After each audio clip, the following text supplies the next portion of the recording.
35 किलोपासून वजन स्टार्ट होतंय बघा. 63 किलो वजन या वासराचं आलेलं आहे. तर नमस्कार सगळ्यांना. त्यातले बरेचसे जण असे जे कालवड संगोपन करत आहेत आणि कालवड संगोपनामध्ये त्यांना अजून माहिती पाहिजे आहे. तर सगळ्यात महत्त्वाचा विषय आहे तो कालवड संगोपन करताना की वासराचं वजन कसं वाढवायचं. कारण वासराचं वजन जर वाढलं नाही तर आपल्याला वासरू गाभण करता येत नाही. आता हे जवळजवळ सगळ्यांना माहिती आहे.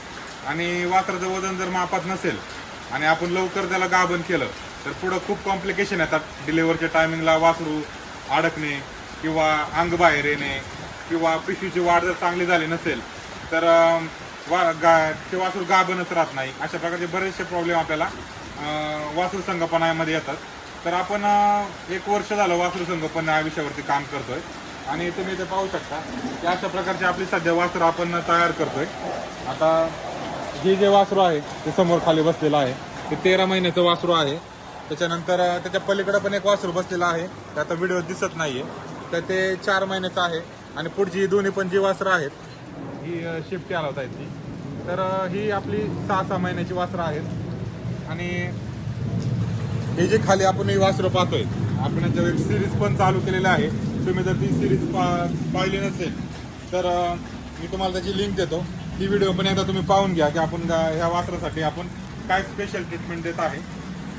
तर हे वासराच्या आता जवळ पाहिलं आपण तर कंप्लीट 40 दिवसाचं आपलं हे वासरू झालेलं आहे. व्हिडिओचा मेन मुद्दा हा आहे की आपण वासरांचं वजन कसं मोजलं पाहिजे. तर आता आपण बऱ्याच ठिकाणी आपण पाहिलं तर एक डोबळ मनाने विचार करतात की बाबा एवढं वासरू आहे एवढ्या वजनाचं झालं असेल.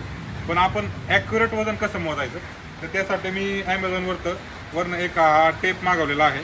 बऱ्याच जणांना हा टेप माहीत नाही आहे. तर अशा प्रकारचा हा टेप येतो वजन मोजण्यासाठीचा. त्याच्यावरती आपल्याला हे जे आकडे दिसत आहेत तर ते हाईटचे आकडे नाही आहेत तर वजनाचे आकडे आहेत. आणि इकडं वासराचं आणि गायचं दोन्हीचं आपल्याला वजन मोजता येतं. तर अशा प्रकारचा हा टेप आपण मागवलेला आहे आणि मी तुम्हाला दाखवणार आहे की या दोन्ही वासरांची आपली वजनं किती झालेली आहेत. त्याचा हा टेप आहे त्याच्यात आपल्याला वजन दिसून येत आहे. तर हे जे दिसतंय इथे आपल्याला वासरांचं कुत्र्यांचं आणि जे डुकरांचं आहे ते वजन आपल्याला ह्याच्यावरती मोजता येतं. आणि इथे आपल्याला दिसतंय KG मध्ये 35 किलोपासून वजन स्टार्ट होतंय. तर आता मी तुम्हाला मोजून दाखवतो कसं मोजायचं. तर हा जो टेप आहे हा असा पकडायचा इथे. त्यानंतर हा वासराच्या खालनं घेऊन पूर्ण वरतीपर्यंत घ्यायचा आहे आणि एकदम टाईट हा टेप पकडायचा आहे. टाईट पकडल्यानंतर तुम्हाला वजन दिसेल. तर हे बघा आता ह्या टेपची जी स्टार्टिंग आहे तिथे टेप हा फिरून आल्यानंतर एंड करायचं आहे. तर हे बघा 63 किलो वजन ह्या वासराचं आलेलं आहे. तुम्हाला इथे दिसू शकते. हे बघा 63 किलो वजन हे वासराचं दाखवत आहे. तर अशा प्रकारे आपल्याला आपण दुसऱ्या वासराचं वजन मोजू. तुम्हाला मी दाखवतो मोजून. पूर्ण छाती खालनं टेप घेऊन हे बघा 51 किलो वजन हे वासराचं आलेलं आहे दुसऱ्या वासराचं. तर अशा प्रकारे आपल्या वासरांची वाढ आपल्याला रोजच्या रोज मोजता येते.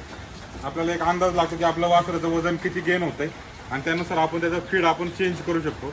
म्हणजे सुरुवातीला कमी वजन असताना आपण 100 ग्रॅम देतोय तर जसं जसं वजन वासरू गेन करेल तसं आपल्याला फीड इंटेक वाढवायचं आहे.